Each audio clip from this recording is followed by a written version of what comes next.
엊그제가 어버이날이었고 오늘은 교회에서 어버이 주일로 지키는 날입니다.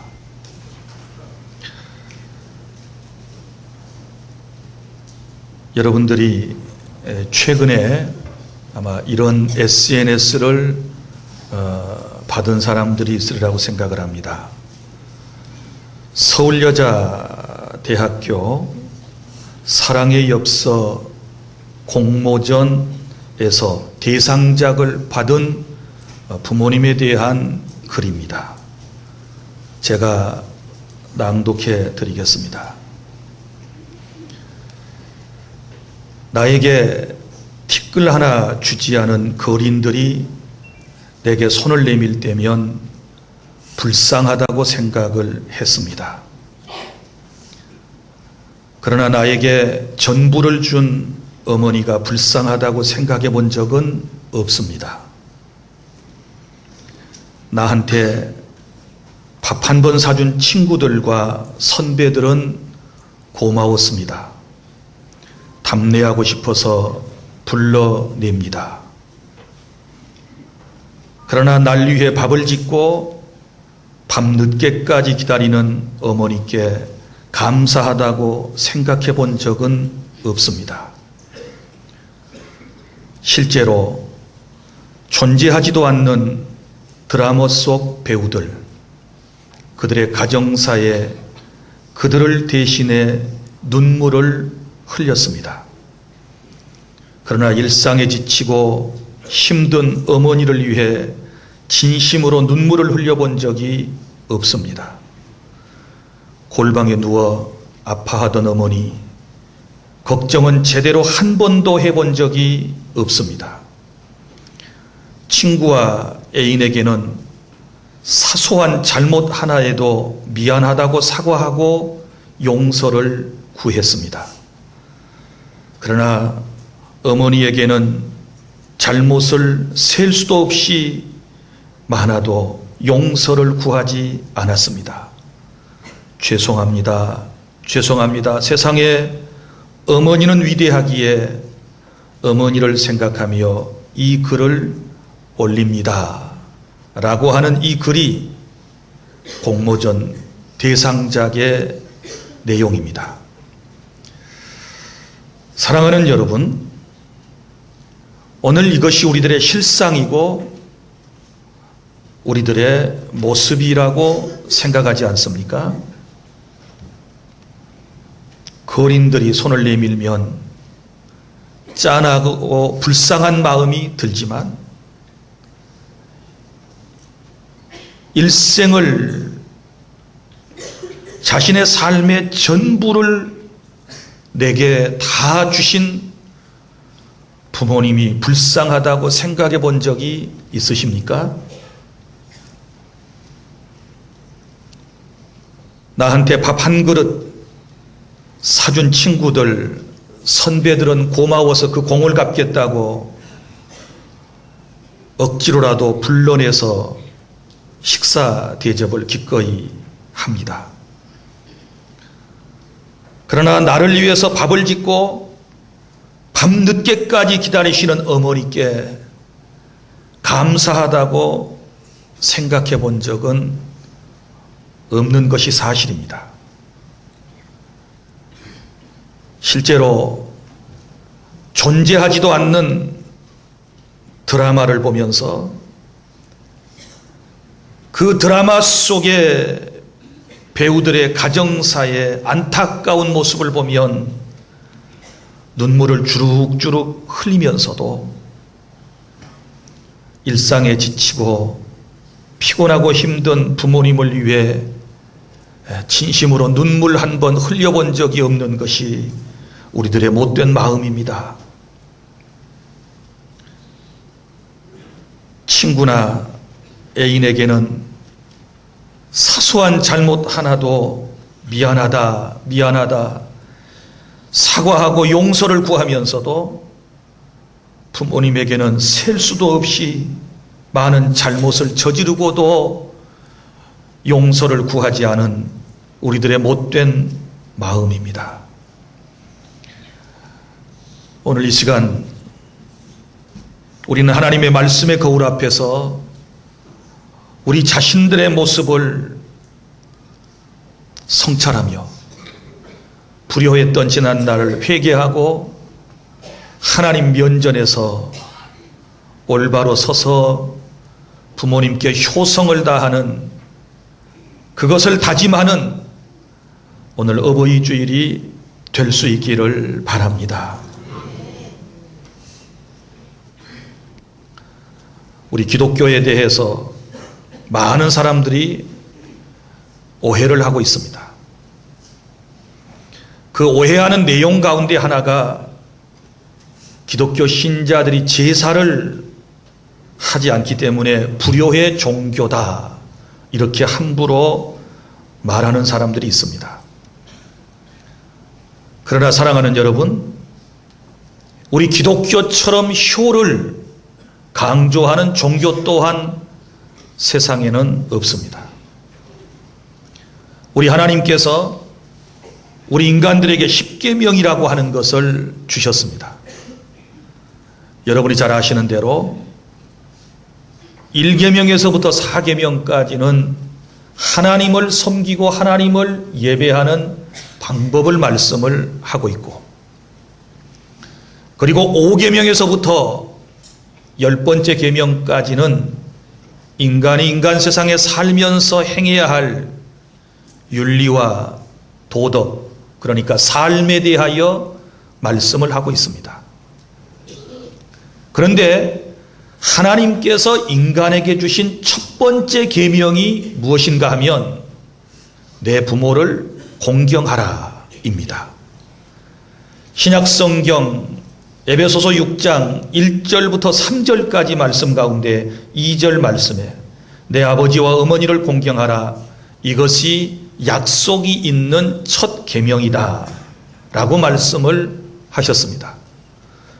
그러니까 하나님께서 인간에게 주신 첫 번째 계명이 바로 효도에 관한 말씀입니다.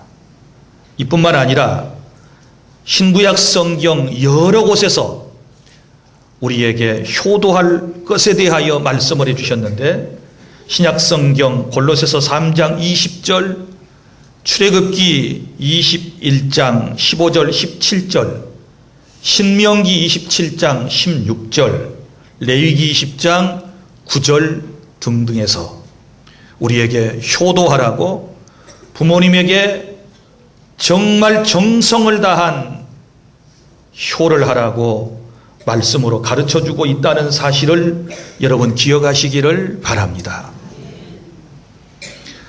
오늘 말씀 25절, 내 부모를 즐겁게 하며 너 낳은 어미를 기쁘게 하라 라고 말씀을 하셨는데, 어떻게 하면 우리가 부모님의 마음을 즐겁게 해드리고 기쁘게 해드릴 것인가, 세 가지로 여러분들에게 말씀을 드리도록 하겠습니다. 첫째는 부모님의 말씀에 청종하시기를 바랍니다. 22절, 너를 낳은 아비에게 청종하고, 이렇게 말씀을 했는데, 한문의 청종이라고 하는 뜻이 무엇입니까? 들을 청자, 따를 종자입니다. 그러니까 부모님에게서 하시는 말씀을 잘 듣고 잘 듣는 것을 경청이라고 합니다. 그리고 따르는 것, 순종을 말합니다. 그러므로 효도라고 하는 것은 다른 데서부터 시작되는 것이 아니라 부모님이 말씀하실 때 그 말씀을 잘 귀담아 듣는 것입니다.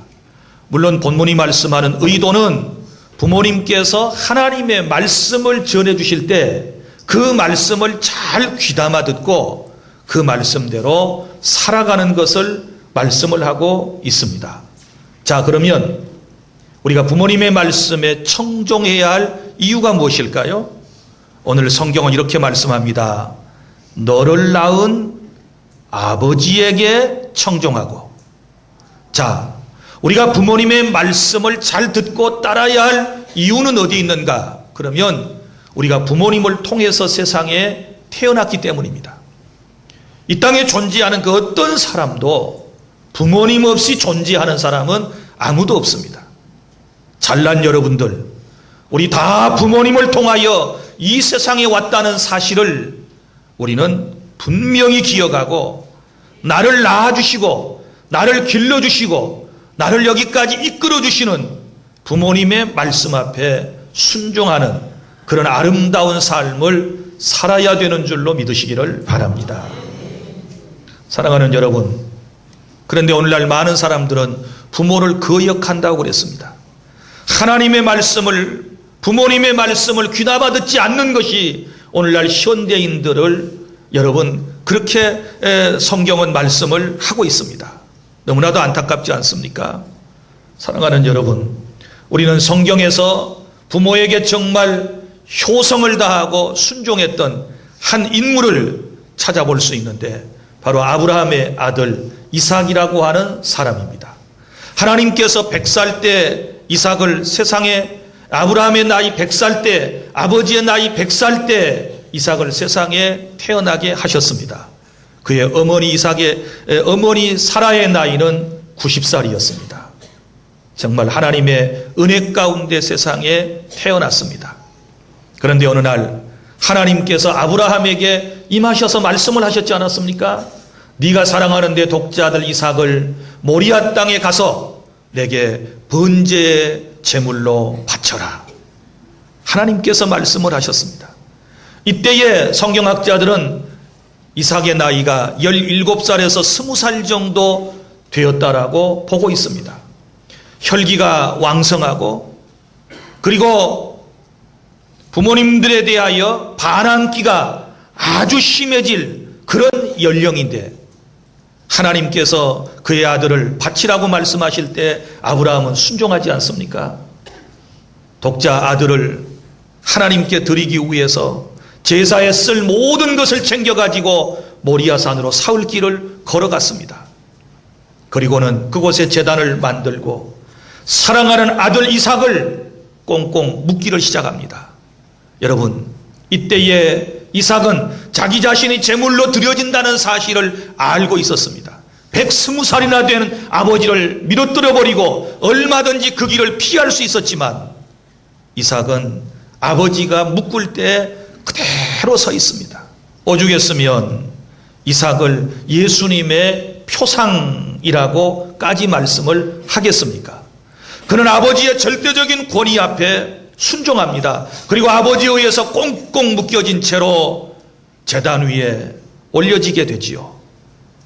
그리고 아버지가 칼을 들어서 자신을 치료하실 때에도 그는 순종하고 아버지께서 행하시는 대로 가만히 있었다는 사실을 우리는 잘 알고 있습니다.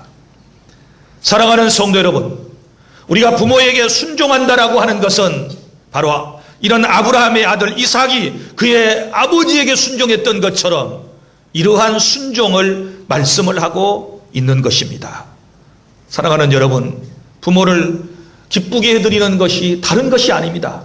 우리가 부모님의 말씀을 정말 귀담아 듣고 그 말씀 앞에 순종하는 것, 이것을 부모님들이 가장 기뻐하신다는 사실을 여러분 기억하시기를 바랍니다.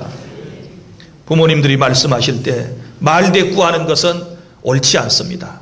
물론 우리와 다른 세대를 살고 우리와 다른 사고와 가치관을 가진 부모님들이 혹여 우리 마음에 맞지 않는 것들을 우리에게 명령하신다거나 요구하신다거나 혹은 우리에게 권면하실 때도 있으실 겁니다.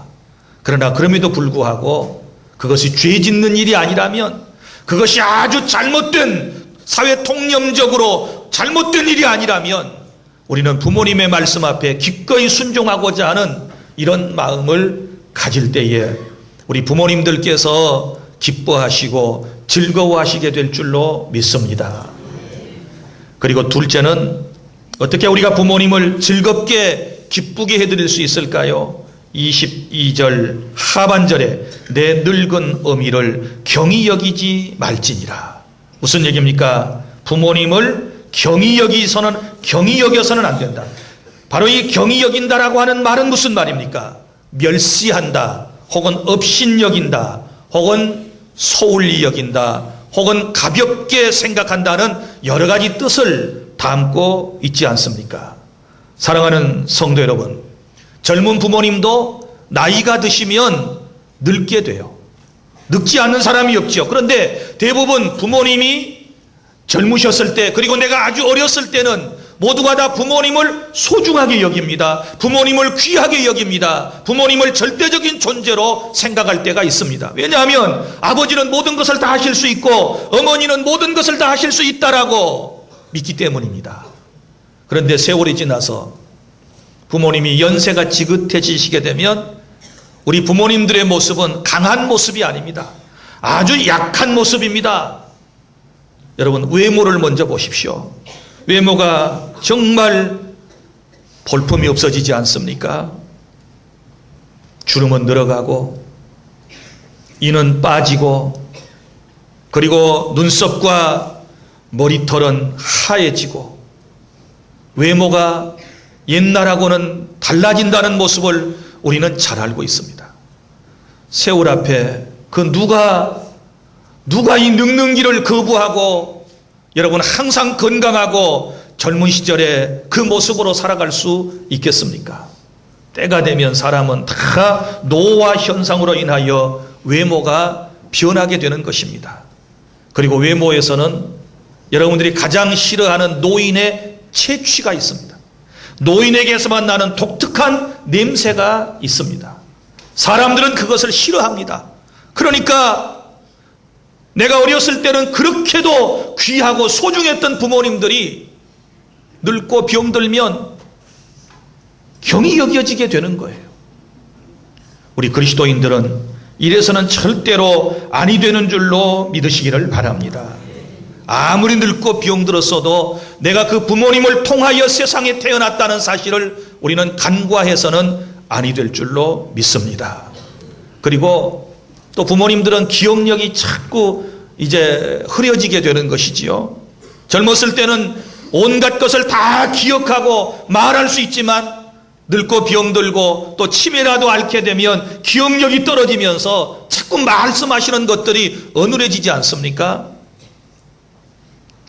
얼마 전에 여러분들이 TV 동화에서 이런 얘기를 보셨을 거예요. 한 시골의 방 안에 늙은 아버지, 그리고 늙은 어머니, 그리고 젊고 건강한 아들이 대화를 나누고 있었습니다. 아까부터 늙은 아버지는 창밖을 내다보며 뭔가 골몰이 생각하고 계셨습니다. 감나무 위에 새가 한 마리 앉아 있는데 아까부터 아들에게 묻습니다. 아범아, 저 감나무 위에 앉아있는 새가 무슨 새냐? 아들이 말해 주었습니다. 예, 아버님, 까치입니다. 까치입니다. 그래, 까치냐?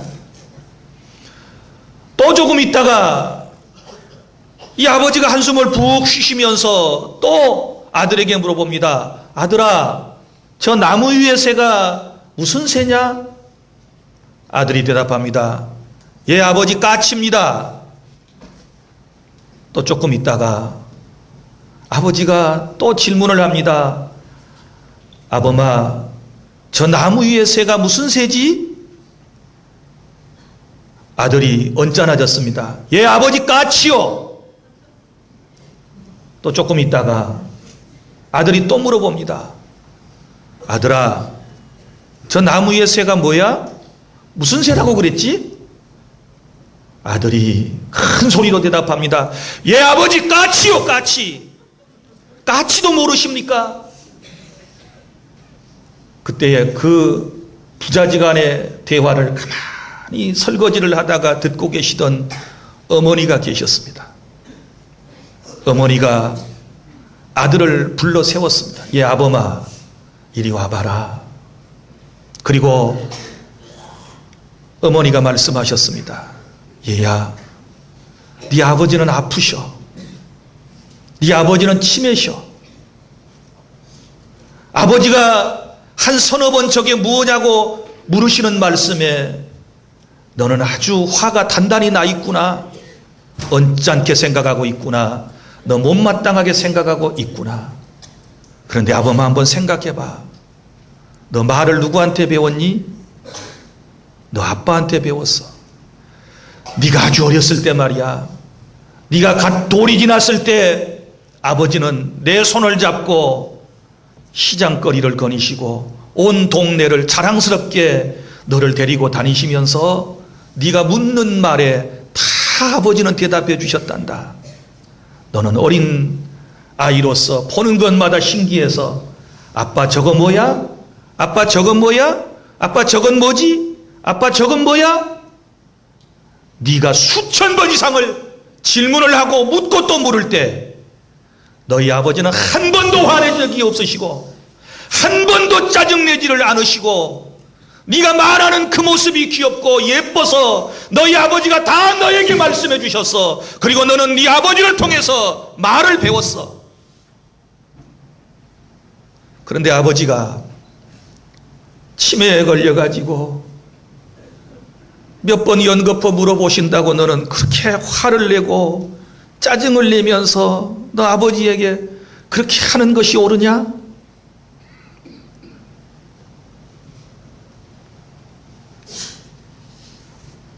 사랑하는 여러분, 늙으면 말이 많아져요. 자식들에겐 늘 한 말씀을 또 하고 또 해요. 왜요? 기억력이 흐려졌어요. 당신은 처음 하시는 거라고 생각해요. 또 자식이 안 지치니까 계속해서 말씀을 해주고 싶으신 거예요. 한 말씀이라도 더 좋은 말씀을 들려주고 싶으신 거예요. 그런데 이게 한두 번이 아니에요. 여러 번째 지금 그 말씀을 하고 계시는 거예요. 이럴 때에 그런 부모님을, 그런 늙은 부모님을 우리가 경히 여겨서는 아니 되는 것입니다. 누구한테 말을 배웠는데요? 우리 어머니 아버지 한 번도 어릴 때 손잡고 다니면서 이것저것 다 물어봐도 그때마다 다 대답하셨지 화내신 적 없어요. 사랑하는 주 안의 성도 여러분, 어디 어느 분이겠습니까? 능력도 바닥이 나지요. 젊었을 때는 어머니 아버지가 그렇게 힘도 세셨고 그렇게 총기도 있으셨는데 70, 80, 90을 향해서 가시는데 이제는 육체적인 능력도 바닥이 났고 경제적인 능력도 바닥이 났고 삶을 헤쳐나갈 만한 능력도 바닥이 났고 이제는 한낱 노인에 불과하지 않습니까? 이런 노인을 잘 이해하지 못하게 되면 우리가 진정한 효를 행할 수 없게 되는 것입니다. 옛날에는 내게 다 도움이었고 내게 힘이었던 부모님이 이제는 도움은커녕 귀찮은 존재가 되었습니다. 엄마 아빠가 차라리 안 계시면 내 삶이 훨씬 더 나을 텐데, 내 가정이 훨씬 더 평안할 텐데, 아버지를 안 모시면, 어머니를 안 모시면 마음에 부담이 없을 터인데, 이런 생각이 조금이라도 우리 마음속에 드는 것은 죄악이고 하나님께서 절대로 기뻐하시지 않는다는 사실을 저와 여러분이 깨달아야 될 줄로 믿습니다. 누가 늙고 싶어서 늙은 사람이 어디 있습니까? 누가 아프고 싶어서 아픈 사람이 어디에 있습니까?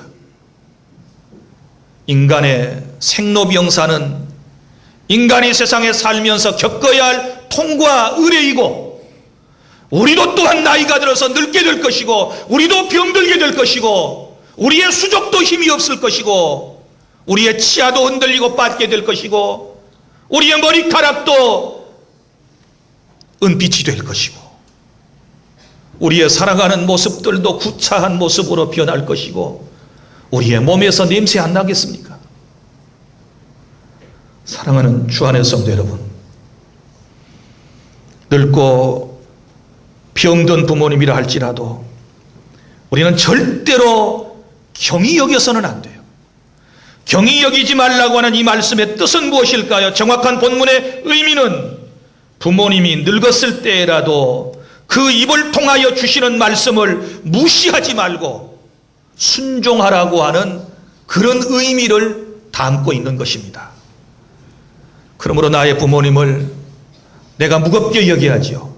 내가 귀하게 여겨야죠. 내가 소중하게 여기게 되었을 때에 그 모습을 보고 부모님이 기뻐하실 줄로 믿으시기를 바랍니다.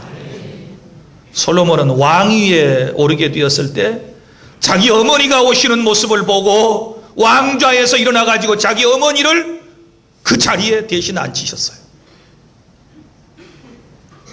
요셉은 잘 되고 난 이후에 자기 고향 땅에 부모님을 모셔오기 위해서 애굽 궁중에서 사용하던 수레를 보내서 아버지를 그 수레에 모시고 왔어요.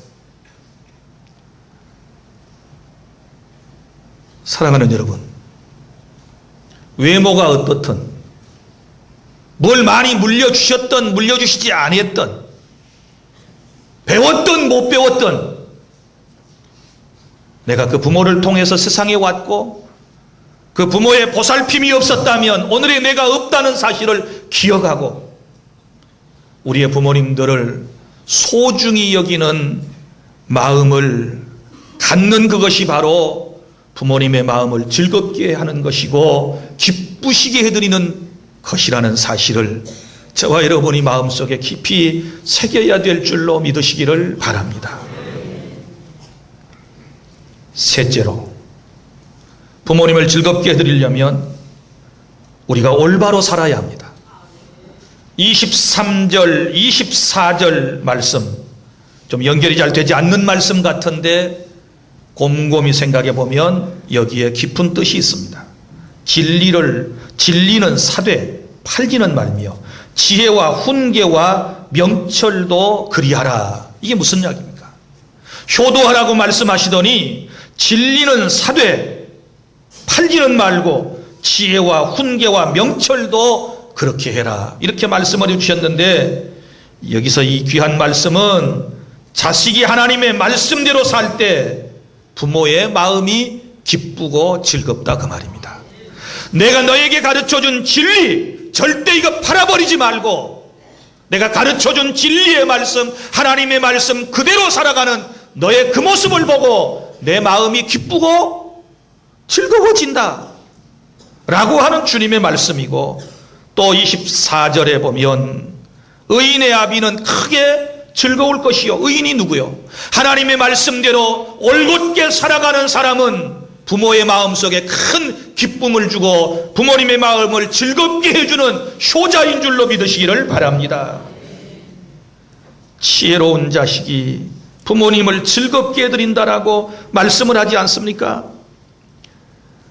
또 26절 내 아들아 내 마음을 내게 주며 내 눈으로 내 길을 즐거워할지어다. 이 말씀은 또 무슨 말씀일까요? 내 마음과 너의 눈으로 내가 너에게 말해준 길, 곧 하나님께서 말씀하신 길, 진리의 길로 네가 걸어갈 때에 내가 즐거울 것이다 그 말이에요. 무슨 얘기입니까? 내가 부모로서 너에게 진리의 길을 가르쳤는데 내가 너에게 올바로 살아가는 길을 가르쳤는데 네가 그 말씀대로 살아가는 그 모습을 보면 부모인 내 마음이 기쁘고 즐거워진다 그 말이에요. 더 쉽게 말씀드리면 내가 부모님의 가르침을 따라 올바로 살아갈 때 그것이 효도가 된다는 사실을 기억하시기를 바랍니다. 오늘 세 가지를 말씀하셨습니다. 우리가 부모님께서 기뻐하시고 즐거워하시는 것 세 가지. 먼저 부모님의 말씀에 청종하는 것, 그 다음에 부모님을 소중히 여기는 것, 그리고 내가 올바로 살아가는 것, 이것이 부모님을 정말 기쁘게 해드리는 것인데 구체적으로 이제 여러분들에게 7가지 여러분들이 세상에 나가 살면서 행동으로 옮겨야 할 것들을 7가지를 여러분들에게 말씀을 드리려고 그럽니다. 이 설교를 듣고 조금이라도 깨달음을 여러분이 마음속에 가지셨다면 이 7가지 효도를 실천에 옮기실 수 있기를 바랍니다. 첫째는 여러분 더 늙기 전에 노인들을 부모님들을 여행을 시켜 드려야 합니다. 여행을 시켜 드린다. 무슨 얘기일까요? 여러분 효라고 하는 한문의 뜻을 한번 보세요. 효자가 어떻게 생겼는지. 한문은 뜻글자니까 그대로 한번 풀어볼까요? 노인 노자에 밑에 아들 자자가 붙어 있습니다. 이게 한문의 효자라는 뜻입니다. 그러니까 이 말은 어디서부터 시작되었는가 하면 옛날 사람들은 효를 어떻게 생각했느냐? 늙은 부모님을 자식이 업고 다니는 것을 효라고 생각을 했습니다. 수족이 온전치 못한 노인을 등에 업고 다니는 자식, 이것이 바로 효도를 하는 사람이다, 이렇게 생각을 했습니다. 수족이 성치 못하여 마음대로 움직이지 못하는 부모님을 이제는 내가 직접 업지는 못해도 차량이 있으니까 우리가 부모님들을 모시고 이것저것 구경시켜드리는 그것이 바로 효도해야 할 덕목 가운데 하나라는 것을 여러분이 기억하시기를 바랍니다. 그리고 두 번째는 용돈 드리기. 용돈 드리기. 자, 어버이날 노인들이 가장 자식들에게 받고 싶어하는 선물을 말하시오 라고 얘기했더니 첫 번째 우선순위가 현금이라고 대답을 했습니다. 노인들의 56%가 돈으로 달래요. 돈. 현금을 다오. 음식 하루 얻어먹는 거, 옷 한 벌을 얻어 입는 거, 이거보다 돈을 달라는 거, 돈을. 현금으로 주었으면 좋겠다, 이렇게 대답을 하셨습니다. 자, 그 다음에 두 번째가 뭐냐 그러면 편지, 친필로 쓴 편지를 받고 싶다, 이게 18%. 그 다음에 관광을 가고 싶다, 이게 14%로 3위를 차지하고 있습니다. 그러니까 부모님들이 무엇을 필요로 하시는가를 우리가 아는 것이 중요해요. 아는 게 중요해요. 자, 저도 어버이날을 서울 애들 집에서 지내고 왔습니다. 우리 아들 내외가 꽃도 사오고 또 맛있는 음식도 사주어서 잘 먹고 왔습니다. 무엇보다도 손자 주한이하고 노는 것이 가장 큰 기쁨이었습니다. 그런데 오면서 우리 부부의 마음이 찬함을 느끼고 온 일이 있습니다. 우리 딸은 여러분들이 아시는 대로 미국 텍사스주 달라스에서 지금 사이 목사가 공부하는 가운데 함께가 있고 그곳에서 부목사 3호로서 사역을 하고 있습니다. 벌써 딸이 둘입니다. 이제 우리 초등학교에 큰딸이 들어가게 됩니다. 아들이 꽃을 전달하면서 미국에 있는 누나가 보냈다고 그러면서 봉투 하나를 내밀었습니다. 그 봉투에는 저는 보지 못했지만 집사람으로 얘기로는 5만 원이 들어 있었다고 그럽니다. 5만 원. 그러면서 왠지 집사람의 마음이, 제 아내의 마음이 편치 않는 것 같아요. 그전 같으면 아무리 힘들고 어려워도 엄마 아빠 생일 또 어버이날이 되면 몇 년씩을 모아가지고 100만 원씩 또 혹은 몇십만 원씩 그렇게 항상 우리에게 전달을 해준 딸이에요. 그런데 올해는 5만 원을 넣어서 동생한테 꼭 전달해 달라고.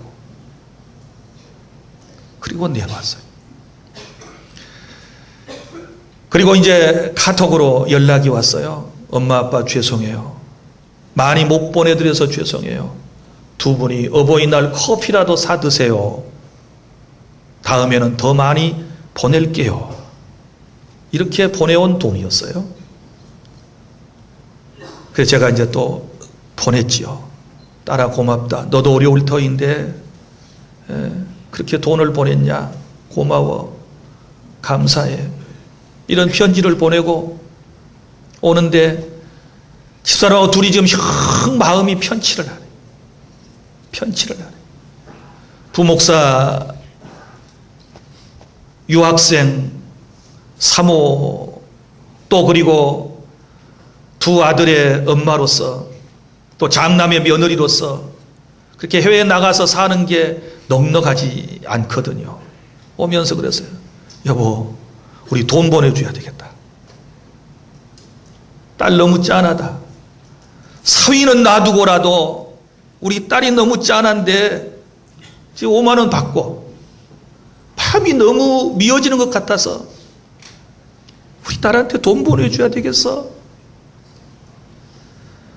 이게 부모님의 마음이라는 것을 이제 또 저도 부모가 되어서 딸을 키우면서 제가 깨달은 거예요. 받고서 더 주고 싶어요. 작은 걸 받고서도 더 주고 싶어 하는 것이 이게 부모님의 마음이구나. 이걸 이제사 깨달았어요.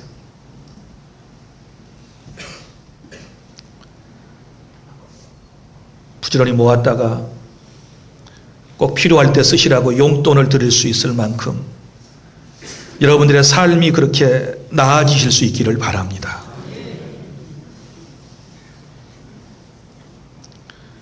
그리고 또 하나 효도하는 방법. 우리가 효도하는 방법 가운데 이런 것이 있을 수 있어요. 밝은 모습을 보여드리는 거죠. 효도가 무엇입니까? 여기 부모를 기쁘게 해드리고 즐겁게 해드리는 것이라고 말씀을 했지 않았습니까? 그러면 부모가 자식의 무엇을 보고 기쁘고 즐겁겠어요? 밝은 모습으로 살아가는 모습을 보았을 때 부모가 기쁘고 즐겁지 않겠습니까? 그래서 효도는 늘 여러분이 부모님 앞에서 밝은 모습, 웃는 모습, 밝고 환하게 행복하게 살아가는 이런 모습을 보여드리는 것이 효도인 줄로 믿으시기를 바랍니다. 다른 거 없어요. 부모님을 기쁘시게 해드리면, 웃을 수 있게 해드리면 그게 효도예요. 죄송해요. 주한이 얘기 안 하려고 그랬는데 미안해요. 이제 9개월 된 것이 뭘 안다고. 처음에는 할아버지를 그렇게 무서워하더니 내가 안경 벗고 가진 아양을 떨고 제발 무서워하지 마라, 내가 네 할아버지다 계속 얘기를 했더니 이제는 나만 보면 아침에 일어나서도 싱긋싱긋 웃어요. 깔깔대고 웃는 이 녀석의 웃음소리에 내 마음이 그렇게 행복한 것을 보면서 아, 다른 게 아니구나. 활짝활짝 부모 앞에서 웃어주는 것도 밝은 모습으로 살아가는 이것이 또한 효도이구나. 이런 생각을 했으니 여러분 은혜와 성령이 충만한 가운데 여러분의 부모님 앞에서 항상 밝은 모습을 보여주시기를 바랍니다. 그 다음에 네 번째는 자주 찾아뵙고 전화드리기. 사실 여러분, 제가 회개하는 마음으로 여러분들에게 용서를 구하면서 말씀을 드립니다. 제 부모님 1시간 남짓 거리에 계시는데 1년에 찾아가 봐야 3-4번 정도밖에 못 갑니다. 전화도 제대로 못 드립니다. 일주일에 1-2번 정도. 그것도 제 아내가 옆에서 자꾸 왜 전화하지 않느냐고 최근 되면 그때서 전화기 들고 부모에게 전화하는 목사가 바로 접니다. 오늘 아침에도 설교를 하려고 준비를 해가지고 강단에 올라와야 되겠는데 제 마음이 천근만근입니다. 효도에 대한 설교를 해야 되겠는데 내 마음이 천근만근입니다. 내가 효도를 잘하고 효도에 대한 설교를 하면 좋겠는데, 그래서 8시 예배인데 7시 반에 시골 어머니에게 전화를 했습니다. 왜? 설교하려고. 마음의 부담을 조금이라도 덜고 설교하려고. 이른 아침에 7시 반에 전화를 했더니 어머니가 받아요. 애들 커가는 얘기 해드리니까 너무 좋아라 그러세요. 서울 잘 다녀왔다고. 갔더니 주한이가 커가지고 막 이렇게 웃고 너무너무 밝게 건강하게 잘 크고 있다 그러니까 어머니가 이제 그런 소식을 듣고 좋아라 그러세요. 그러시면서 하시는 말씀이 나는 괜찮으니 너희들 아프지 말거라. 또 이 말씀을 하시는 거예요. 그런데 가만 뭐 아프셔가지고 사족을 제대로 못 쓰시니까 힘들어하시고 잘 못 움직이시는데 내 전화만 하면 그 목소리가 얼마나 큰지 우렁차가지고 꼭 안 아프신 분 같아요. 전화를 한 5분 하고 그 다음에 이제 설교 준비를 또 하고 성경을 들고 강단에 올라오는데 내 모습이 참 안타까워요. 야, 이 나쁜 놈아. 효도도 안 하고 효도에 대한 설교를 하고 제대로 찾아뵙지도 못하고 전화도 못하는 녀석이 설교하려고 마음에 부담감 떨쳐버리려고 설교 전에 전화하고. 여러분, 이게 저의 모습입니다. 용서하십시오. 저 그렇게 오늘 설교합니다.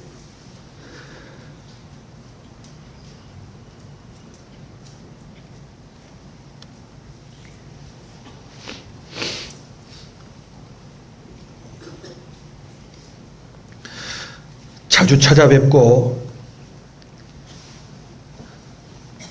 전화 한 통 드리면 그 전화 소리에 힘이 나고, 어버이날 갈 수 없어서 월요일 날 시골에 다녀왔는데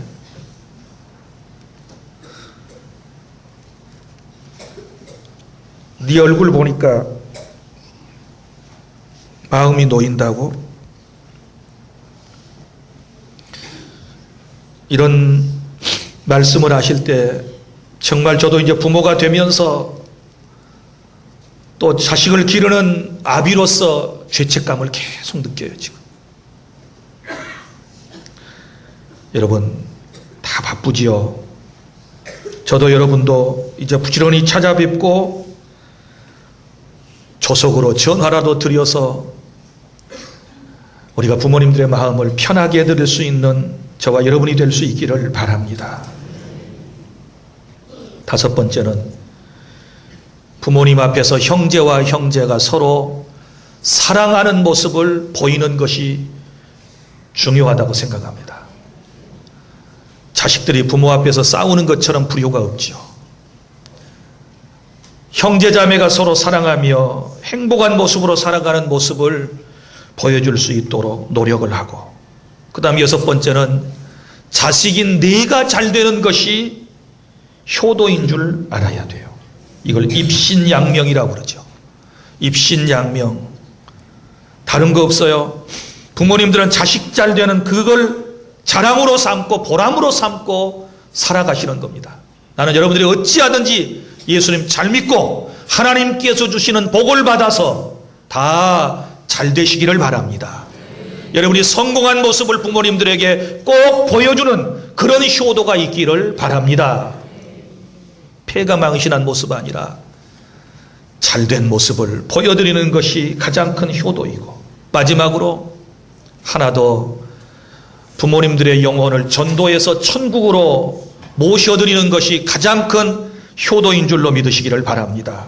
혹시 아직도 부모님 예수님을 믿지 않는 분들이 계시다면 이제 전도해서 그분들의 영혼을 하나님 나라로 모셔야 될 줄로 믿으시기를 바랍니다. 여러분, 어머니 아버지가 세상에서도 나 때문에 돌아가실 때까지 고생하시다가 예수 안 믿고 죽어서 지옥 가신다면 여러분 어찌 되겠습니까? 우리는 부모님들의 영혼을 주님께로 인도하기 위해서 노력해야 되고, 우리가 효도를 통해서 부모님들을 또한 전도하는 그런 귀한 사명을 잘 감당해야 될 줄로 믿으시기를 바랍니다. 여러분, 7가지, 우리가 실천에 옮겨야 할 이 7가지 하나씩 둘씩 할 수 있는 것부터 실천에 옮겨서 효도하여 하나님께 영광 돌리고, 효도해서 정말 부모님을 기쁘시게 해드리고 즐겁게 해드리는 저와 여러분들의 삶이 될 수 있기를 바랍니다. 기도하겠습니다.